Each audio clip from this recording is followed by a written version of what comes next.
Hey everybody, welcome to the TEConnect podcast. I'm John Martin. And I'm Dean Reverman. Today on the show, we're going to be talking with Sandee Mukherjee from Tagit, as well as Elton Saunders from Miles Data. The discussion today is going to be about RFID. We've been waiting so long We're to talk always about talking about the fact that it's this murky topic that people don't seem to know enough about. Right. And we've got two experts to tell us more. We're going to talk about the current state of RFID. We're going to talk about some typical applications and industries, as well as maybe some unique ones that you don't quite know about. So stay tuned. It's time for us to plug in and get connected. Welcome to the TEConnect podcast. It's time to get connected.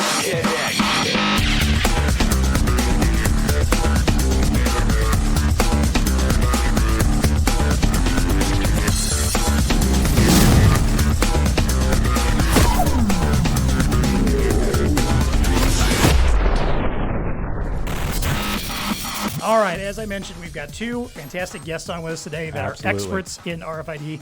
Sandee, I want to start with you. Tell us a little bit about your role. You are the president and CEO of Tagit. Explain to us briefly, like what Tagit does, how you fit into the RFID picture. Hey, thank you guys, and I really appreciate this opportunity to be here. My name is Sandee Mukherjee. I'm the CEO of Tagit Solutions. We started Tagit in 2008 to fill in a white gap. When we came to this industry, we looked at what the industry was doing, and at that point, basically, the industry was in the phase of connecting the unconnected things, basically in capturing their identity. And we actually, Rajiv and I, who started the company, we came from the enterprise software side of the company. I've been in the enterprise software business for about 25 years, have done very large-scale SAP, Oracle deployments. I've been on Oracle's customer advisory group for shop floor manufacturing system. And what we realized when we started looking at this industry initially is that we get a lot of raw data coming out of the hardware platform, and that raw data has to be fine-grained, coarse-grained, and then refined before it can be consumed by the business systems like SAP, Oracle. And that is a very labor-intensive, engineering, resource-intensive, heavily customized, long-term project. So our vision was basically to take that gap of converting the raw data into business data through smart algorithms, smart programming logic, so that it can be a configurable, rapidly deployable, easily manageable infrastructure. So we are basically a software company, which makes it really easy to adopt all kinds of location technologies and scale them out, scale them up with lowering the cost of ownership while lowering the risks associated with adopting a new technology in your stack. So he was drawn into the RFID world, right, through the data that is there and providing the analytics. Does a great job in connecting some of those really knowledgeable. I always find that fascinating when you come in with a company that maybe you didn't expect to get into a particular realm, but you find yourself there because what you do just makes sense. And I think that was very much the case. Look at this Tagit. Opportunity that's in front of us, Exactly. Elton, I'll shift over to you. Elton Saunders is the Manager of Professional Services at Miles Data. Elton, tell us a little bit about your role there and kind of maybe what Miles Data does on their piece of the RFID puzzle. Yeah, that's great. Thanks again for having me, John and Dean. Really an honor to be on here. Miles Data is in a lot of ways your traditional value-added reseller for Zebra, Honeywell. I've been with Miles Data 17 years, and I oversee our professional services group. And so that's the people that really go out there and make things work, whether that's site surveys, mobility implementation, enterprise labeling projects, and then, of course, RFID. That's where, there's always that RFID, is this the year of RFID? It's happening now, right? And, and it's really been steady growth, though. I mean, it took a while. I think we all got excited about when, Walmart in the top 100 and we didn't really see that, maybe pan out to the lower tier, customers that, didn't have that volume. But right now you've got excellent hardware and just the tag costs are, getting much more tolerable. So, our team will help customers look for unique tags for an application. help them design a portal or, some type of read zone. A lot of times it's just educating people on, understanding what are some of the limitations. A lot of customers come to you with that idea of that they're, just going to light up their warehouse and they're going to see everything. And then you can't. I feel like, unfortunately, sometimes my job is like throwing a wet blanket on people's great ideas. It's like, oh, but we'll get there. We'll get there, my friend, right? Yeah, no doubt. Yeah, eventually. We love Miles' data. I mean, this is the first time we've had a reseller on the podcast. So, Elton, thank you very much. Your perspective, pleasure. if I could say, you're in the trenches, you're in the mud every day, hearing what's going on in the world and how people are utilizing this. So we're excited to have both of you on. Right? Definitely. Yeah.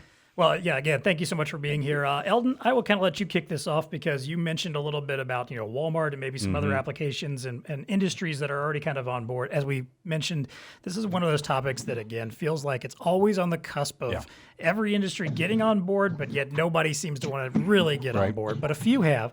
So, Elton, I want you to start and tell us a little bit about some industries that are definitely on board, are already using RFID on a regular basis, and how are they using it? Yeah. Absolutely. So, Miles data is really focused on, primary areas, manufacturing, warehousing. We do a little bit in healthcare, a little bit in education, but really, the manufacturing and warehousing are core markets, right? And one thing that I've been noticing, and this might be one of those things maybe that other resellers maybe, find advantageous is, you might look for applications where they're already using RFID, but for example, like HF, and maybe you move them from HF to UHF because of the, maybe lower tag costs, more tag options. We've got some customers right now that they've got an HF application, and because of some of the advances in the ICs in the UHF world, they're dying to get over there, but they've got all this infrastructure, around HF, and it's going to take them a while, So that's kind of one area I look for. Also, if maybe some low-hanging fruit, like is there a company that's doing some type of asset tracking now with barcodes? It would be maybe some, advantages of RFID. Maybe they could get away with, out the line of sight and some of those, benefits. And can we maybe do something where we give them a tag encoding process and give them a tool like a TSL sled, and then really just transform that into RFID without a lot of work, just to really kind of get them to see some of those initial benefits, So in our world, again, it's a lot of asset tracking. There's I would say there's a few kind of maybe outlier interesting things, like we see some companies using RFID to sort of track down some of their gray market. So like say you've got a premium brand, and you all of a sudden you're seeing your product end up in areas, on Amazon or places where it shouldn't be distributed. Customers are using RFID to hide a tag in a product and then understand, how did that get out? What channel did that get out with? So, come from? Right. Yeah. Yeah, exactly. When you've got, you're supposed to have that real tight control over that supply chain, and suddenly it's showing up in other areas. And on, again, on those premium brands where that brand is everything, that name that's on that bottle, is really important.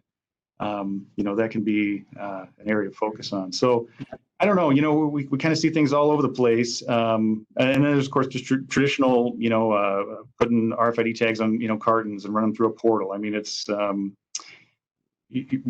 of all over the place, really. Yeah, I liked where you were going there, Elton, on the initial benefits, because, one of the things that we, as John has already said, we talk about it, and we've talked about it on this podcast before about, how do resellers get into the opportunity or try to, have that RFID conversation, if you will, and what to look for. And I love the idea of painting the picture on some of those initial benefits. It doesn't have to be a big home run coming out of the gate, of use of RFID. Maybe it just replaces asset management in a certain area type of a thing, so that you can say, oh yeah, here you can show, here are some of the initial benefits of this technology. Start connecting the dots to the end or to the user there, who's the manufacturer or whatever, who's, okay, we're talking about RFID. No, now I can see how this is now benefiting me. I like that. So it's a really good tactic. tactic there. Yeah.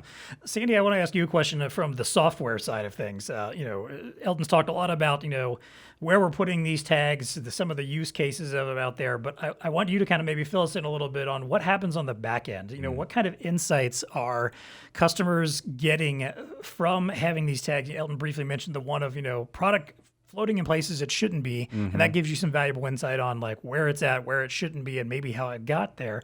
What other kind of stuff are you seeing from the insight and analysis piece that maybe that Tagit does that kind of explains what the industries that are currently using this, what are they actually getting out of it?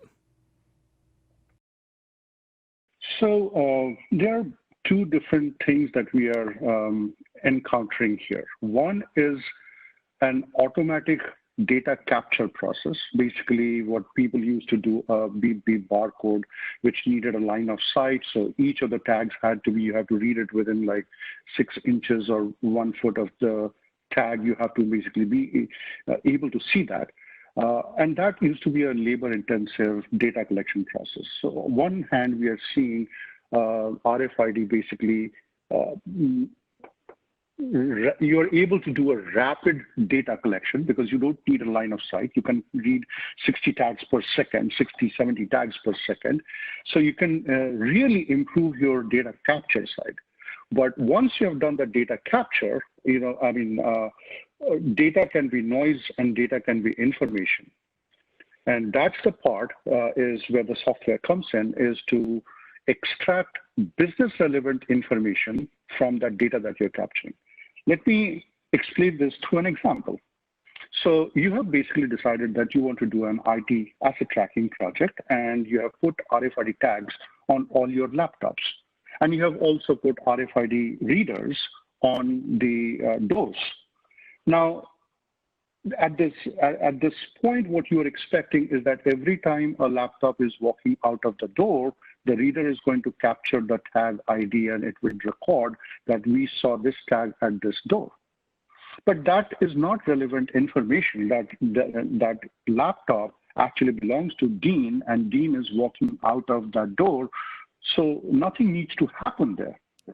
So the RFID reader now has to have that intelligence that, okay, if Dean is actually walking out with that laptop, I don't have to do anything. But if Sandee, who's a visitor, and BlueStar comes in, picks up Dean's laptop, and is walking out, and he does not have the authorization, then probably you need to trigger the security camera. Right. Or it could be basically John, who's from the IT department, who's coming in for taking the laptop for a repair or a maintenance operation. At that point, basically, there is a transfer of custodian, which needs to happen on their ServiceNow system. So these are the actionable intelligence that you gather from the pattern in which these reads are happening, in which these data is being collected, so that you can basically automate some of the workflows.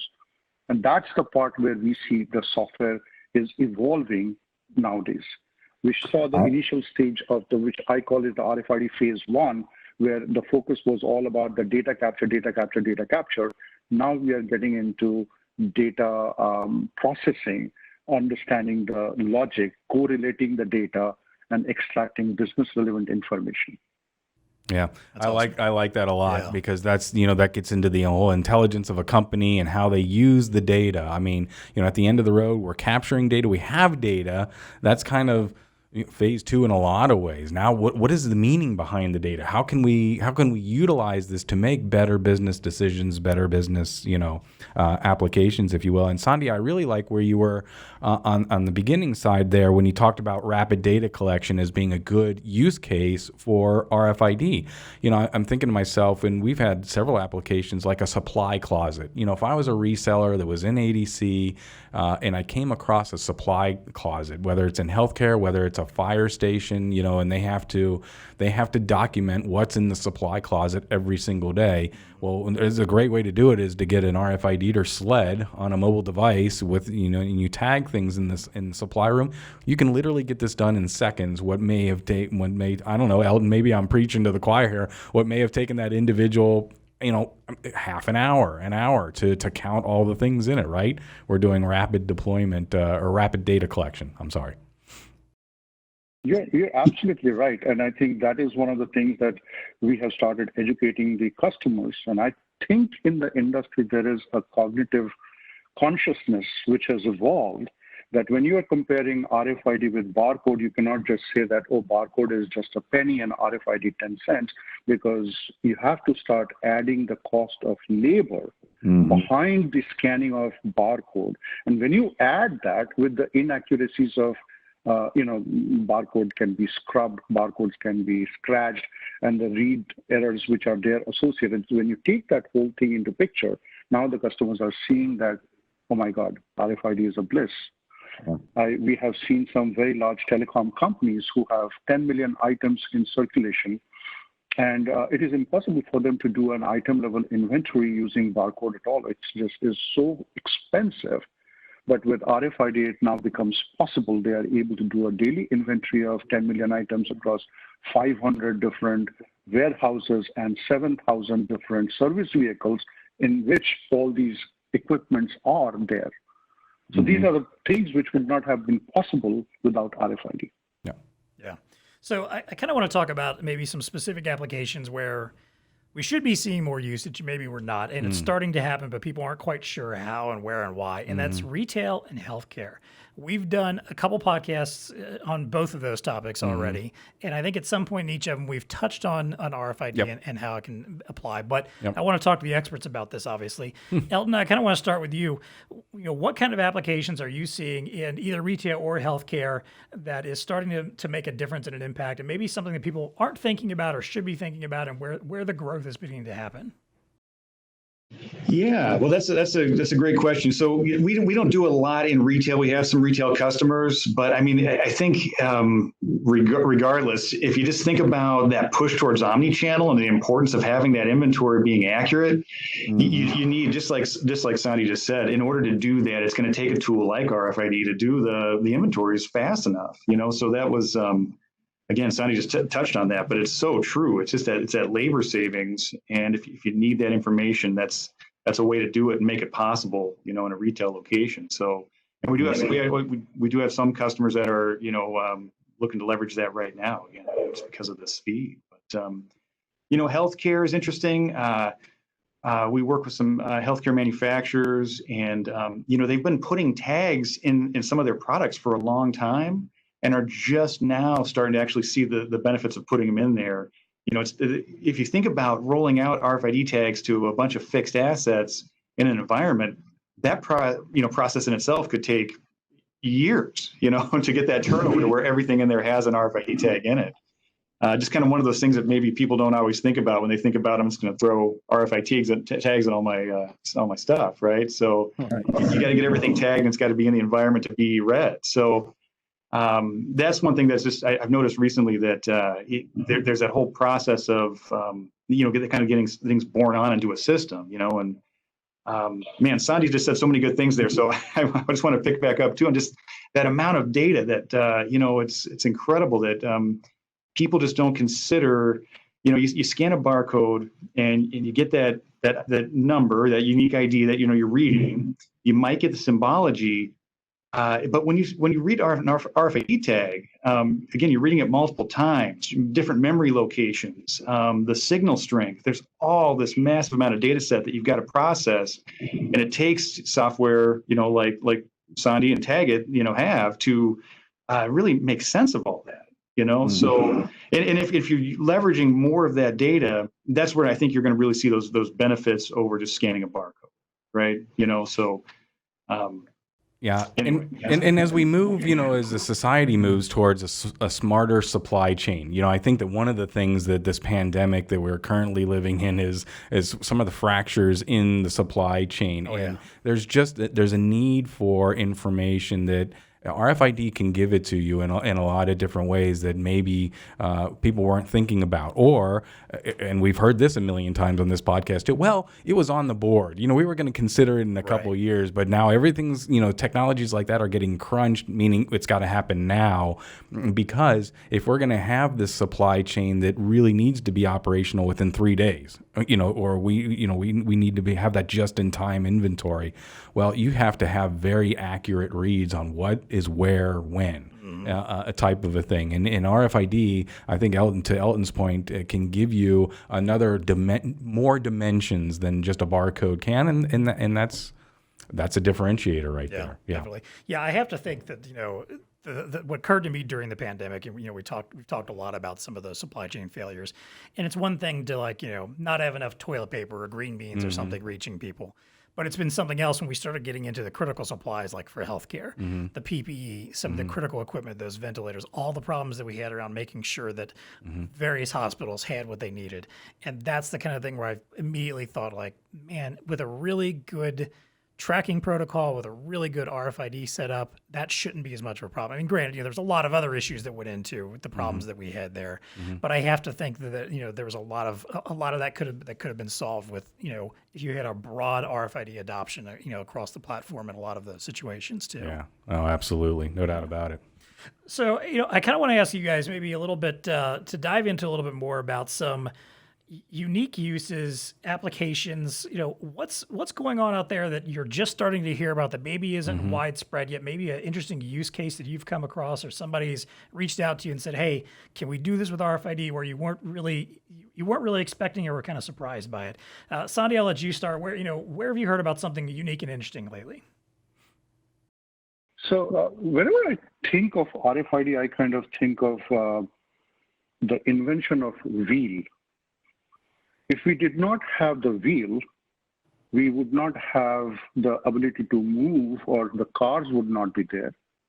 We would not have flywheels, and we would not have clocks and watches.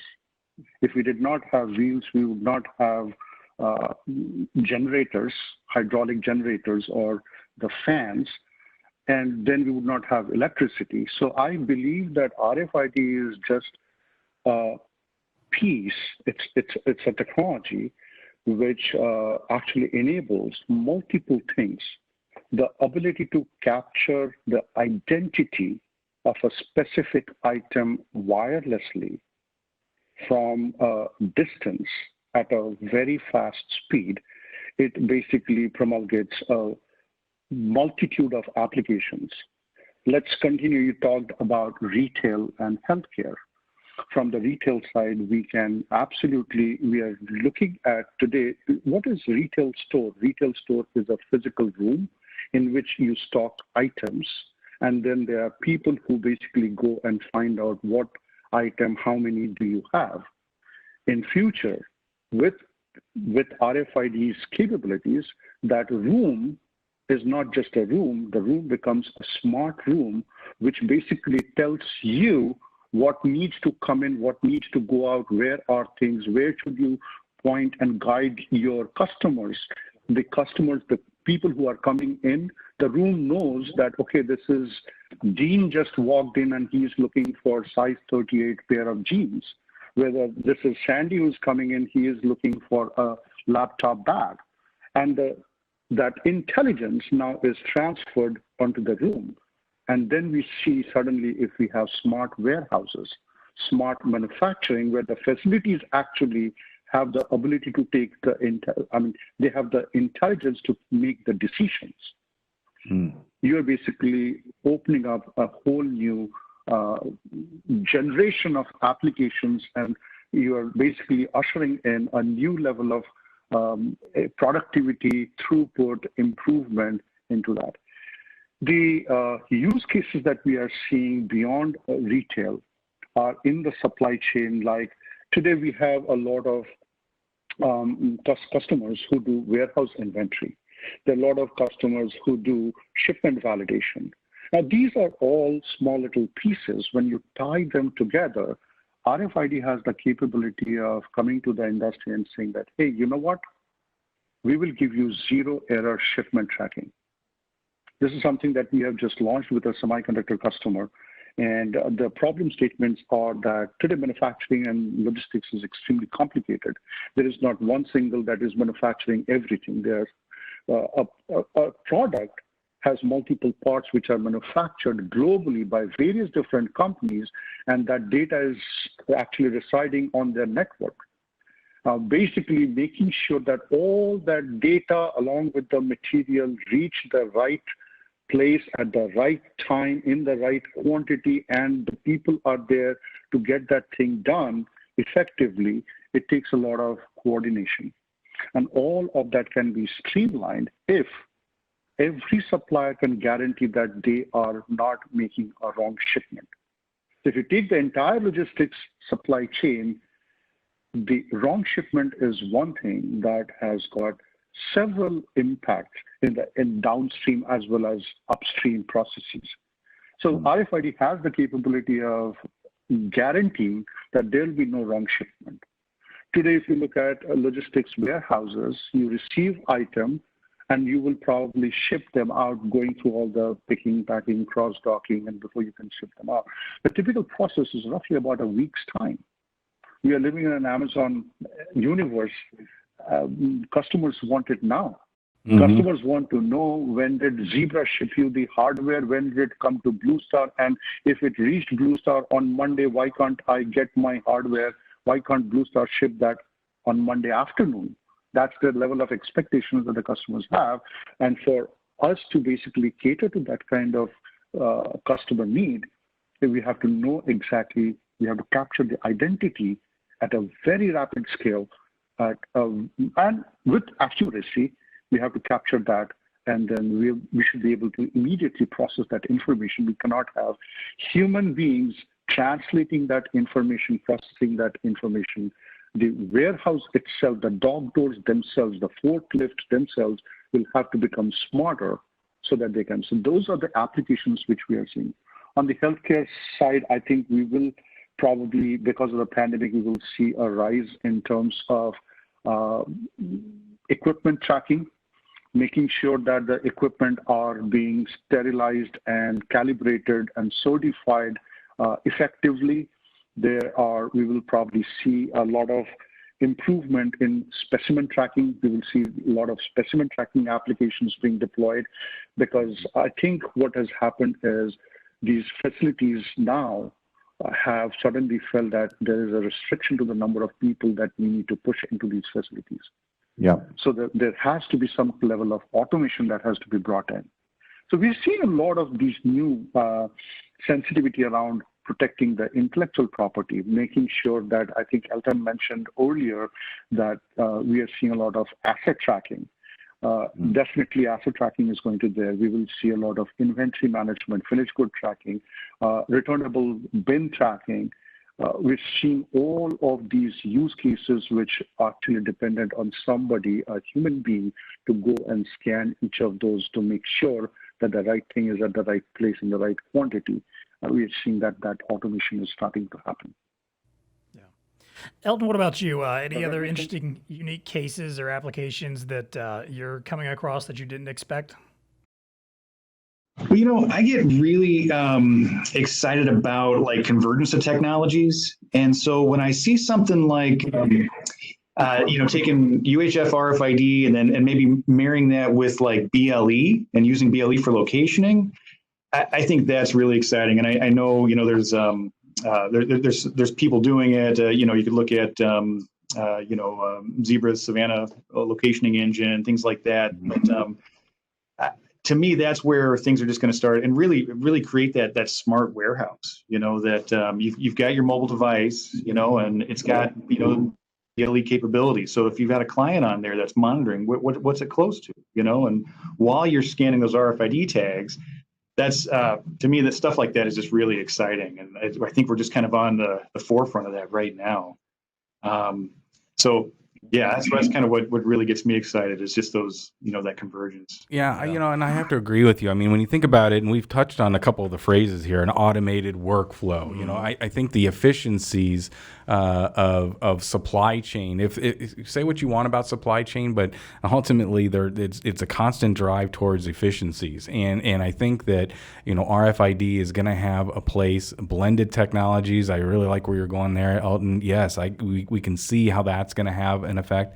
And then at the end of the road, and not to overpreach what Sandee's talking about here, it's what do you do with that business data? What do you do with that data to now make it actionable intelligence that the business can benefit from, or the supply chain or whatever you're in can benefit from? And it's going to happen. It's going to just keep progressing because that's going to make the whole world a little bit more efficient down the road. So if you're a reseller that's not really into it, it's okay to have those conversations and look for those initial uses, right? I'm sorry, Elton, I'm going to go back to it. Initial benefits, it can be a small step in that direction that you're using RFID technology to tap it into. I can't believe we haven't thrown this acronym out there, IoT, and so that it's connected now and we know where it is and when it is and all those kinds of things. But you can get some initial wins just by small steps. Yeah, definitely. Yeah. A couple of interesting little use cases I came across while researching for this episode. Casinos? Was, casinos. Well, now, wait a minute. So what is that? What's going on there? They're using chips like in the chips, like in poker chips. Chips in the chips. Yeah. So that way they know it's to help out with employee fraud or theft potentially. Yeah. But also to identify like maybe patterns of what's going on with the patrons. So are they all flocking to one side of the floor for some reason? Are more people playing over here than over here? Do you have a lot of people hanging out on this side? Do we need to make sure someone's coming by there with some beverages or maybe setting up a game or something in that area? And follow the money. Table? Yeah, exactly. So it's in part, to prevent any kind of fraud or theft, which is always an important aspect of casinos. But I feel like in general, they know how to make sure that doesn't happen. Right. But it's also more that insight and that analytics about understanding where your customers are, what they're doing, the business intelligence, where your business needs to be operating to meet them where they are at that point. Gotcha. Food production, that's a fairly simple one. That one's mostly about just like the whole like first in, first out idea of food production. If you're making something and it's got an expiration date, a spoilage date, needs to get out sooner than later. Great way to help you keep track of that and identify, when was this produced, when was this, packaged, when was this put where it needed to be put, and what needs to get out of the door faster than something else. And then the cannabis industry, we had a podcast all about cannabis a little while back, and that tagging aspect of really it, fascinating, the tracking that seed to sale, making sure that there's a lot of strict guidance and rules around making sure that every little aspect of the cannabis story, from when it's being grown to a plant to when you're taking leaves off the plant, and when it goes from the flowering room to the other room. I mean, talk about a world that's perfectly made for RFID. Exactly. Yeah, I got to track this thing from the seed, and as it moves through the facility, I got to know where it is, when it is. If you're doing that by barcoding, and granted, it can be done. Yeah. Man, that's just an extra lift that I think that RFID could just make so much easier for that industry. Yeah. So. Yeah. Well, hey, this has been a fantastic conversation. We really have appreciated you guys talk a little bit about use cases and applications. We're going to shift over to our recurring segments, Value of the VAR and TEConnecting with us. Before we do that, I do want to thank our founding members. That is Epson, Elo, Star, Zebra, and Honeywell. As always, thank you for your sponsorship. We couldn't have this podcast without you. If you do want to connect with us and you have a little bit of insight or questions maybe about RFID and want us to put you in touch with Sandee or Elton, we're happy to do that. You can find us on Twitter at TEConnectPod. You can email us, TEConnect@BlueStarInc.com. And hey, of course, if you like the show, please go on Apple Podcasts, give us a 5-star review. Feel free to leave a review with a question there. We'll be happy maybe to read some of those on air and talk about your questions. All right, as I said, we're going to conclude with the value to the VAR. This is our segment where we kind of wrap up the conversation we've had and talk about how it applies to VARs in particular. Well, today we have someone, a VAR, on with us. Yeah, exactly. Right. So Elton, I kind of want you to kick this off. My question was, what would you say to VARs that are hesitant about messing with RFID? So I kind of want you to talk first from your perspective of why you got into RFID, why you think it's a useful and applicable business, and not to necessarily inform your competitors, but why should other VARs be considering this? Why should they be messing with this particular industry and route? That maybe they're a little bit terrified of or still don't see a lot of viability in for some reason. Yeah, well, that's a great question. One thing that I maybe is common sense, but I think build your RFID strategy sort of in relation to what your customers are asking for. I think it could be really easy for somebody to, invest a lot of money in hardware and training. And if their customer base isn't really ready for it, it's going to be some time that's not well spent, right? So at the same time, kind of on the flip side of that, that's maybe the cautious side. The other side is you're going to have to invest in hardware and training and technology for your people so that your system engineers and your sales reps understand the technology, because there is a lot of nuance. It's just not as simple as scanning the barcode. With all the different tag types and different antenna types and how those, are affected by environmental concerns, it really is an investment. And, you're going to learn some of that by trial. And that's one of the things that sometimes a little bit hard for the customers to understand that, hey, we've never been inside your environment. If it's a new customer, we need to do some testing to really see if this is going to work the way, you want it to work and get the read rates that you think, you need to make this successful. So again, just to kind of maybe summarize, a little bit of caution in how you develop your strategy, but then realize that there's going to be an investment to get over that hump. And then also, you need to have those relationships, with a company like Tagit. You're going to need, for certain projects, you're going to need that software to really make sense of everything. There's a lot of really neat, I'll say new tools. If you look at, like Zebra's TEConnect, that's a neat way to get started. And if you've got some programming talent and you can feed a web service with RFID data, that's great. That's maybe a low-cost way for some people to get involved, but that's not going to be for everybody. They're going to need something that's like an off-the-shelf product that can be, customized for their environment. Again, like Tagit would offer. So, again, some caution, but make the investment and see where it goes. Yeah, well, that's a perfect segue then for Sandee to kind of talk a little bit more about this too, which is, from your point of view, and so, maybe you're working with a VAR who is kind of interested but not really sure, and as Elton mentioned, you got to have that software aspect of it. Mm-hmm. You need to have a good, solid partner there, and obviously Tagit's very well known in the industry. So, talk from your perspective a little bit about, if you've got a VAR who's kind of interested but really not sure, they don't know why they should get involved, and they're not sure why they should work with you. What kind of conversation do you have with them? So two things. I think the industry, there is a groundswell of improving the productivity, having a better oversight, and reducing cost. And these are conflicting concepts.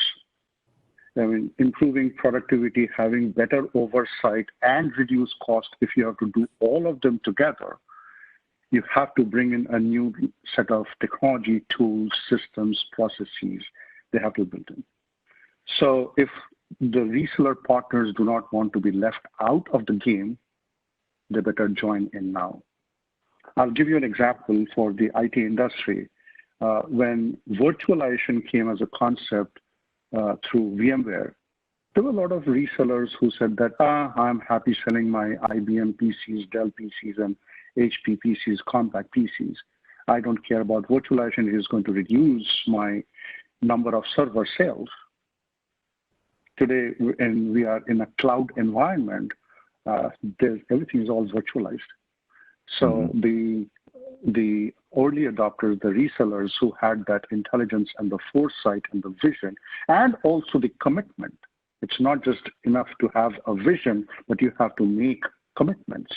Like Elton said, you have to train your sales engineers, you have to train your field engineers, you have to understand the concept, you have to invest in a proof of concept center or a center of excellence. However, I think the RFID industry is actually matured enough to go and, at least at this point, I can tell that out of all the RFID applications that we are seeing out there in the market, the channel customers, the channel partners are most interested in solutions which can be replicated across all their customers, right? It's not about, I don't think channel partners are in a business of creating an innovative solution that they deploy just one time. They want to basically replicate some solution across all their customers. And if I look at all the RFID applications out there, I think the applications which are mushrooming are the ones which can be bucketized under the category of either safety or compliance or loss prevention or productivity. So these are the four buckets where the customers are trying to improve their safety, compliance, productivity, and loss prevention measures, which is where RFID helps them. So I think resellers should start, like I said, cognitively, they should start looking and hunting and searching for opportunities which are related to safety. For example, the customers who have chemicals. chemical tracking, there is a Department of Health and Human Services advisory of tracking. They call it COI, chemicals of interest. So you need to have that conversation with the customer that, hey, there are the COIs that you need to track. How can we make it better, more efficient, and error-proof so that you are able to send these reports to your the auditors, to inspectors on a timely manner? In the safety, we have, like for the aviation industry, we've seen as well in the maintenance, repair, operation tool tracking. Whether it is having a smart crib, whether it is having the check-in, check-out station, whether it is, one of the things that the aviation industry, or I would say actually it's not just the aviation industry, it's all the transportation industry that they would need is they would need a better management of their repair maintenance tools, because if the tools are not calibrated with which they are doing the repair, there could be problems with that. Secondly, the technicians are carrying the tools into repairing a jet engine. If they forget their screwdriver or a spanner in the jet engine, that could be devastating. So making sure that all the tools that they are taking into the field are the tools that they are bringing it back, they are not leaving behind anything, those are safety measures. We basically have started seeing occupancy measure by putting RFID readers at the dog door, making sure that, okay, there are 25 people in the retail store, we will stop others from going into this. This is a post-pandemic use case that we would see, that people would start monitoring the occupancy of their conference room, of their office spaces, of their clean rooms, of their manufacturing facilities, of their logistics facilities, because there are guidelines about how many people should be there. Similarly, on the compliance side, there could be financial controls, there could be ISO audit controls, because of which people would have to make sure that they are able to find their assets quickly. There could be different mandates.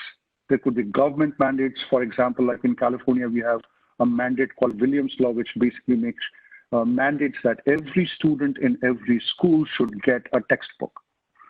I know we talk about ebooks, but there are a lot of schools where we still use textbooks. And how do you do that?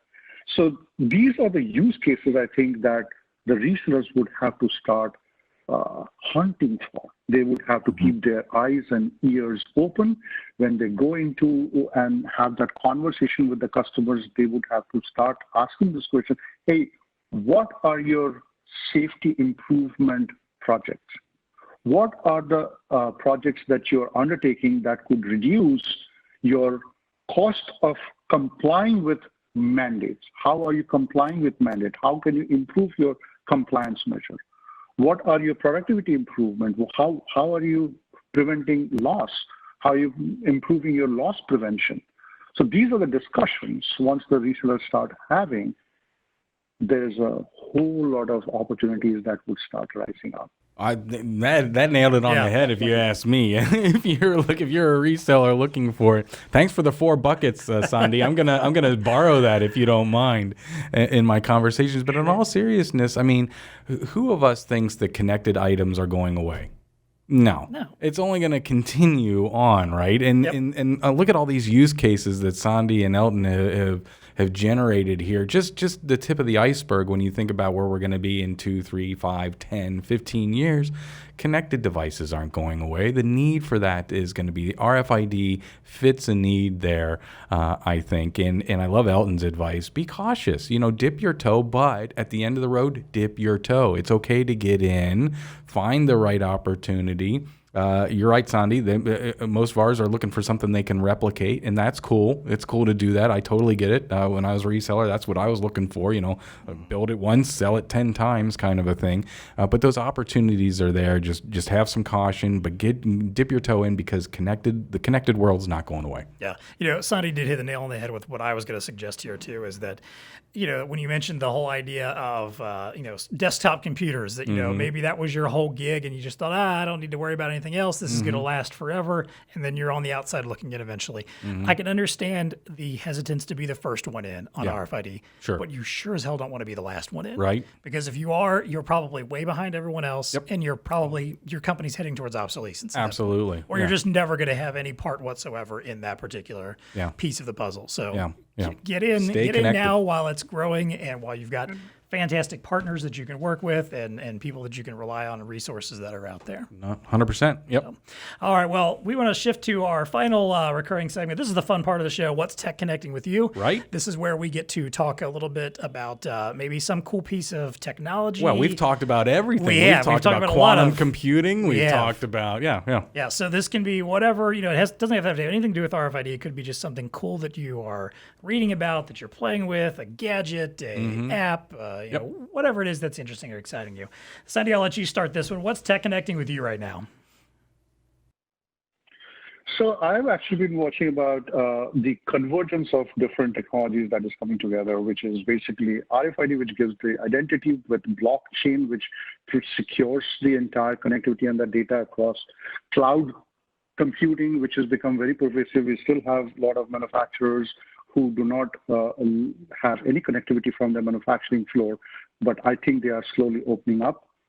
So cloud, blockchain, RFID, all location technologies, along with, I think, once we have enough data, we would start seeing some AI and ML models, which will start getting into the cool things that we are looking at are automated guided vehicles and drones for warehouse inventory. We are looking at robots for data center inventory, for cleaning. So these are some of the applications that we are exploring, but we are also exploring how can we make the visualization of the physical world much better using some kind of gaming engine. So those are the things that we are and our engineers are working on, yes, that we are focusing on. But I think, it's like making that commitment. We need to see some of the customers actually asking, and the industry basically asking. We are looking for those indications, if you will. But I think there's a whole lot of exciting opportunities that are knocking on our door at this time. And I think it's unfortunate, it's unprecedented that we are in this pandemic season, era. But I believe that, I very strongly believe that the post-pandemic era is going to be a better world for all of us. A lot more automation, a lot more, we will all be healthier. We will basically be more conscious about the nature.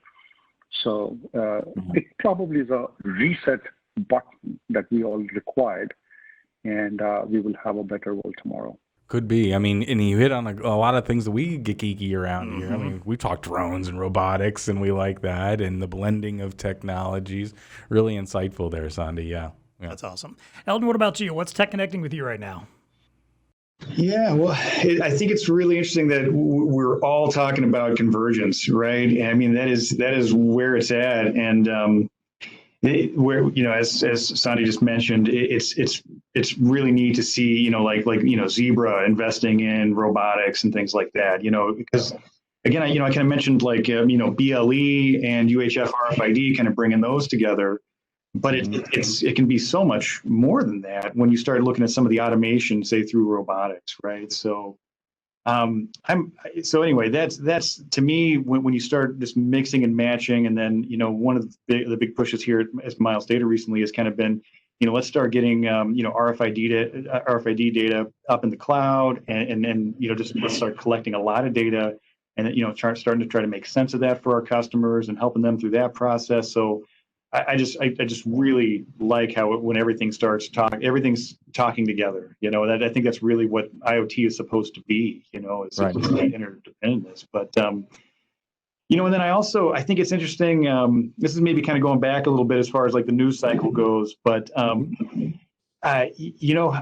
were any of you guys watching Amazon Go when it came out, and kind of interested to see what technology ended up driving that store? Yeah. And then I don't know about you, but I was so surprised when it wasn't RFID. you know, I I was watching.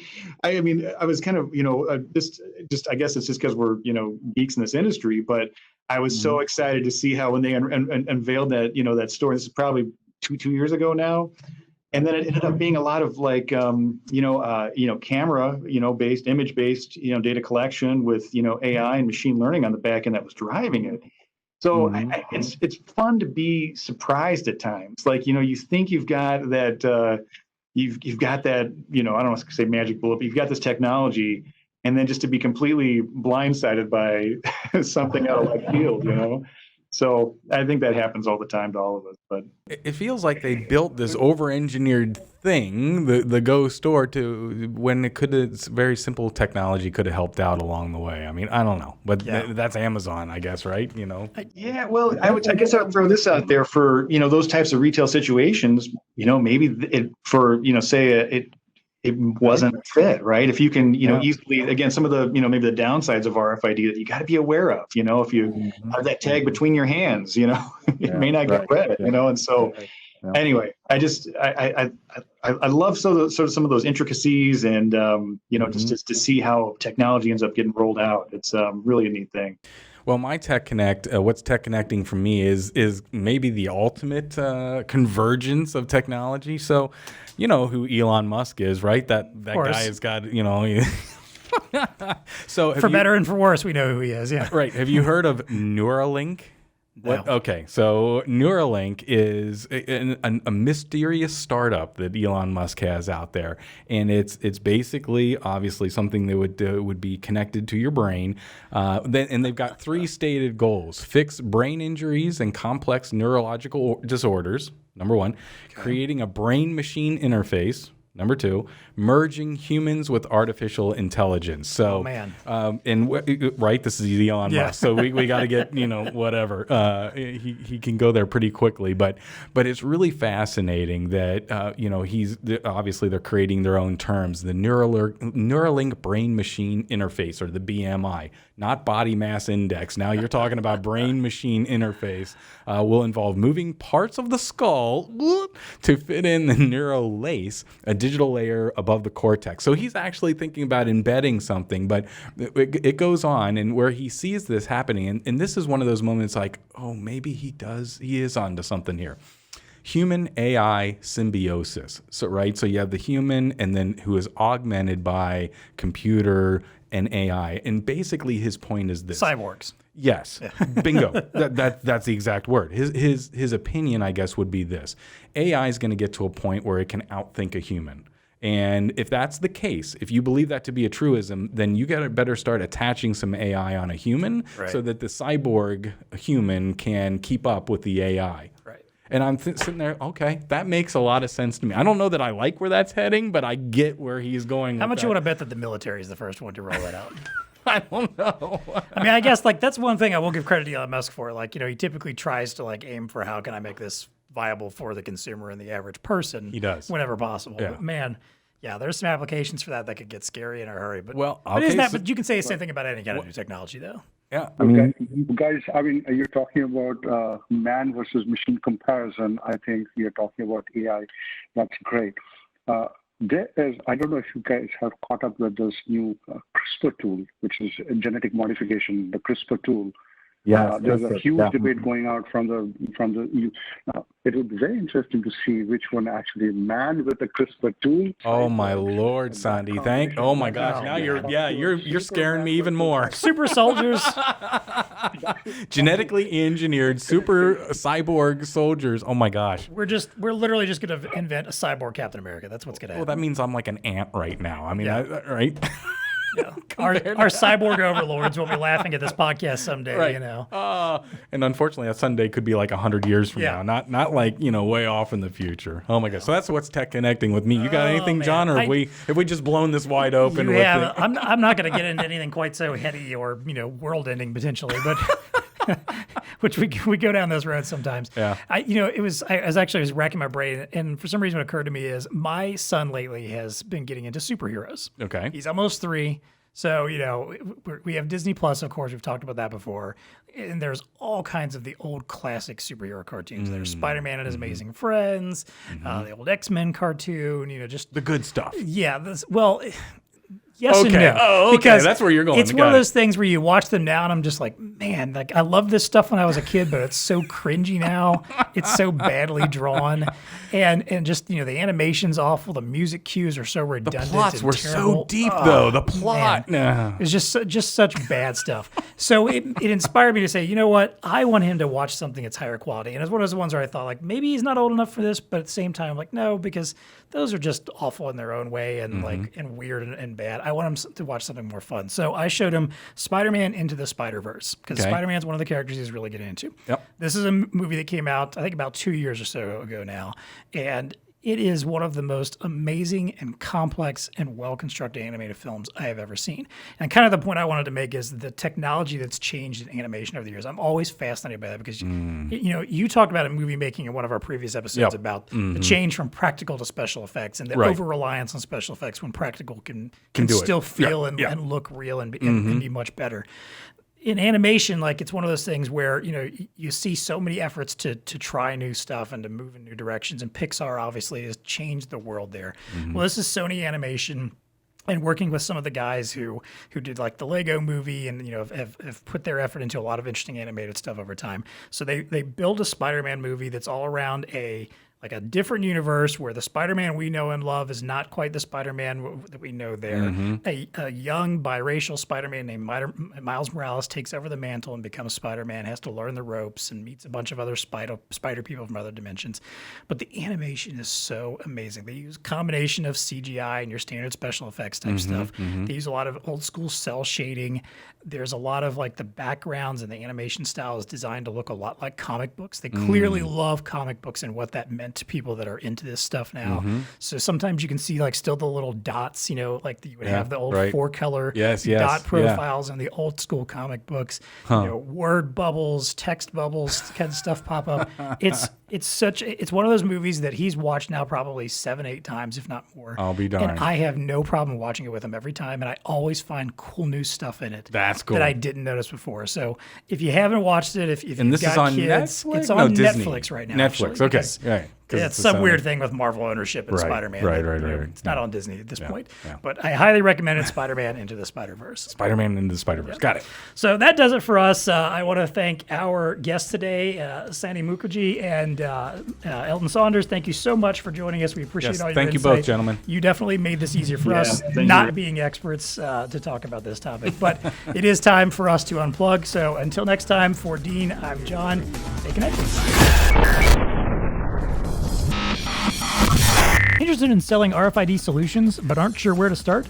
Zebra has you covered with a full portfolio of RFID hardware and support services.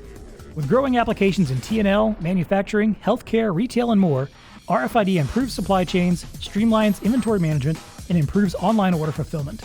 To learn more about Zebra's line of RFID readers and printers, visit the link in the show notes or contact the Zebra team at BlueStar. The TEConnect podcast is brought to you by ELO. Built with versatility in mind, ELO Edge Connect offers a wide assortment of peripheral options for your digital display. Whether for endless aisle, self-order, or collaboration, you can seamlessly attach up to 4 peripherals to the touchscreen edge with flexibility to add, remove, or change later as needed. Options include barcode scanners, EMV cradle, customer-facing display, webcam, and more. To learn more, visit ELO's microsite on BlueStarInc.com or contact your BlueStar account manager.